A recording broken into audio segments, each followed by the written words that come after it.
కొత్త వేరియంట్ వచ్చింది. మళ్లీ అలజడి మొదలైంది. పైగా మూడో ముప్పు అంటూ సంకేతాలు వస్తున్నాయి. ఈ పరిణామాలు చూసి డెల్టా వేరియంట్ నాటి చీకటి రోజుల్ని తలుచుకుంటున్నారు అంతా. ఈ సమయంలోనే అప్రమత్తత పెరిగింది. అటు ప్రభుత్వాలు, వైద్య నిపుణుల హెచ్చరికలతో మళ్లీ వ్యాక్సినేషన్ ప్రక్రియ ఊపందుకుంది. ఫస్ట్ వేవ్ ముగిసే నాటికి టీకాలపై పెద్దగా ఆసక్తి చూపించని ప్రజలు సెకండ్ వేవ్ సృష్టించిన విలయంతో వ్యాక్సిన్ కేంద్రాలకు వరుస కట్టారు. తర్వాత కరోనా పోయిందని భావించి ఉదాసీనంగా ఉన్న ప్రజలు ఇప్పుడు మళ్లీ టీకాలు వేసుకునేందుకు పరుగులు పెడుతున్నారు. ఫలితంగా 10 రోజులుగా వ్యాక్సినేషన్ ప్రక్రియ వేగవంతమైంది. ఇప్పటికే దేశ జనాభాలో 50% మందికి పైగా 2 డోసులు తీసుకున్నారని లెక్కలు చెబుతున్నాయి. కేంద్ర రాష్ట్ర ప్రభుత్వాలు కూడా టీకాలు వేసుకోమంటూ పదే పదే ప్రచారం చేస్తున్న నేపథ్యంలో ఈ సంఖ్య ఇంకా పెరిగే అవకాశం కనిపిస్తోంది.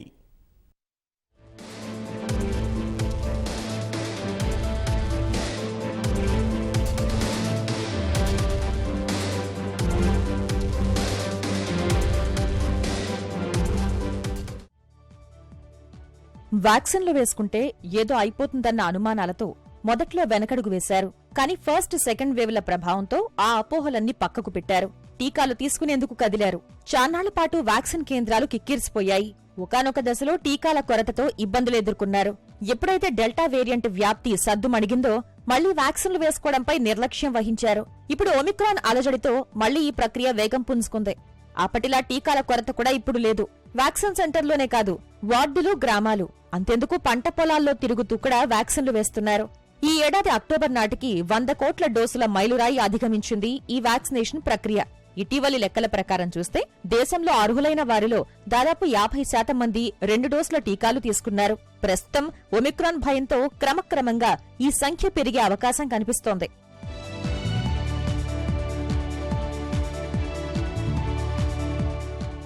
ఇప్పటికీ దేశంలో 120 కోట్లకు పైగా డోసులు వేసినట్టు కేంద్ర ఆరోగ్య, కుటుంబ సంక్షేమ శాఖ వెల్లడించింది.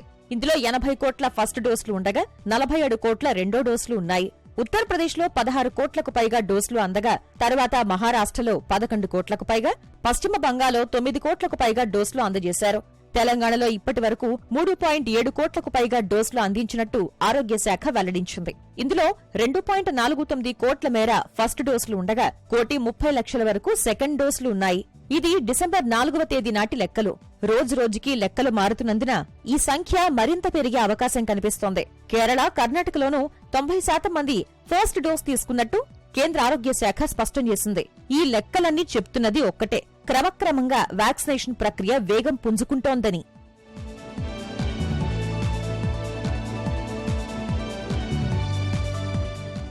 మిగులు డోసులు ఉండటం వల్ల టీకా వాణిజ్యపర ఎగుమతులపై కేంద్ర ప్రభుత్వం త్వరలో నిర్ణయం తీసుకునే అవకాశం ఉన్నట్లు తెలుస్తోంది. టీకా నిల్వలు పేరుకుపోతుండటం వల్ల కేంద్రం టీకాల ఉత్పత్తిని తగ్గించాలి అన్న సంకేతాలిచ్చింది. కేంద్రం నుంచి తదుపరి ఆర్డర్లు లేనందున కోవిషీల్డ్ టీకా ఉత్పత్తిని 50% మేర తగ్గించాలని సీరం ఇన్స్టిట్యూట్ నిర్ణయించింది. ఇదే విషయాన్ని సీరం సీఈఓ అదర్ పూనావాలా అధికారికంగా వెల్లడించారు. కనీసం 50% మేర ఉత్పత్తిని తగ్గించనున్నట్టు తెలిపారు. ఒకవేళ దేశానికి భారీ మొత్తంలో అవసరమైతే అదనపు సామర్థ్యాన్ని కొనసాగించేందుకు సిద్ధంగా ఉన్నట్టు ప్రకటించింది సీరం సంస్థ. ఆ అవసరం రాకపోవచ్చు అన్న అభిప్రాయాన్ని వ్యక్తం చేసింది. దేశంలో రెండో డోస్ తీసుకోవాల్సిన వాళ్లు ఇంకా కోట్లలో ఉన్నారు. ఈ సంఖ్యను భారీగా తగ్గించే లక్ష్యంతో పనిచేస్తోంది కేంద్రం. ఇప్పటికే వ్యాక్సినేషన్ పై విస్తృతంగా ప్రచారం చేస్తోంది. ఇక్కడితో సరిపెట్టకుండా హర్ ఘర్ దస్తక్ అభియాన్ పేరిట కొత్త కార్యక్రమానికి శ్రీకారం చుట్టింది. నవంబర్ 3వ తేదీనే ఈ కార్యక్రమం మొదలుపెట్టింది. ఇందులో భాగంగా ఆరోగ్య కార్యకర్తలు ఇంటింటికి వెళ్లి అర్హులైన వారిలో ఎవరెవరు సెకండ్ డోస్ తీసుకోలేదో ఆరా తీసి టీకాలు అందిస్తారు. దేశవ్యాప్తంగా దాదాపు అన్ని జిల్లాల్లోనూ ఈ డ్రైవ్ చేపట్టేందుకు ప్రణాళికలు సిద్ధం చేసుకున్నారు. నవంబర్ 30 నాటికి ఫస్ట్ డోస్ కూడా తీసుకుని 29 జిల్లాలను గుర్తించి ప్రత్యేక డ్రైవ్ చేపట్టారు. జిల్లా స్థాయిలో వ్యాక్సినేషన్ అధికారులు స్థానికంగా టీకాలు అందించడంలో ఎలా వేగం పెంచాలో ప్రణాళికలు సిద్ధం చేసుకోవాలంటూ కేంద్ర అధికార యంత్రాంగం ఇప్పటికే సూచించింది. ऐसा कि मुंबई में वैक्सीनेशन जो ड्राइव था वो हमने बहुत ज़ोरों से चलाया था। वो बात और है कि केंद्र सरकार से हमें वैक्सीन नहीं मिली टाइम पे तो कई दिन हमारे वैक्सीनेशन सेंटर हमें बंद रखना पड़े। लेकिन जो ड्राइव था, जो हमारे हेल्थ वर्कर्स थे, जो हमारी महानगर पालिका थी, जो हमारे राज्य शासन के हॉस्पिटल्स थे, हमने ज़बरदस्त तरीके से ड्राइव को किया था, जिसका आज नतीजा आपको सामने दिख रहा है। और फिर एक बार कहता कि मुंबई शहर एक ट्रांसिट हब है। चाहे इंटरनेशनल फ्लायर्स हो तो भी वो मुंबई में ज़्यादा संख्या में आते, यहाँ से दूसरे स्टेट्स और दूसरे शहरों में जाते हैं, उसी तरीके से मुंबई में काम करने के लिए न्यू मुंबई से, पूना से और आजू बाजू ठाणा से कई जगह से हजारों की संख्या में लोग मुंबई में आते हैं। तो वैक्सीनेशन जो है इसीलिए 100% से ऊपर मुंबई शहर में फर्स्ट डोज हुआ है। ఇంటింటికి టీకాలు అందించే కార్యక్రమం తెలంగాణలో జోరుగానే సాగుతోంది. రాష్ట్రంలో రెండో డోస్ కోవిడ్ టీకాలు పొందాల్సిన లబ్ధిదారులు ఇంకా 51% మంది ఉన్నారు. వైద్యారోగ్య శాఖ అనేక ప్రయత్నాలు చేస్తున్నా టీకాలు పొందడానికి ఆశించిన స్పందన లభించడం లేదు. అందుకే ఆరోగ్య శాఖ ప్రత్యేక కార్యాచరణ మొదలుపెట్టింది. ఇంటింటికి వెళ్లి టీకాలు వేసే కార్యక్రమాన్ని అమలు చేస్తోంది. మొదటి డోస్ నుంచి రెండో డోస్ తీసుకోవడానికి కొంతమంది మర్చిపోవటం, కొంతమంది ఒక నిరాశ, నిర్లిప్తత, మనం ఎందుకు ఎంచుకోవాలని ఒక భావన, ఇలాంటివన్నీ ఉన్నాయి. మనకి ఫస్ట్ ఇంట్రడ్యూస్ అయినప్పుడు కోవిషీల్డ్కి 6 వారాల సమయం ఉండేదన్నమాట.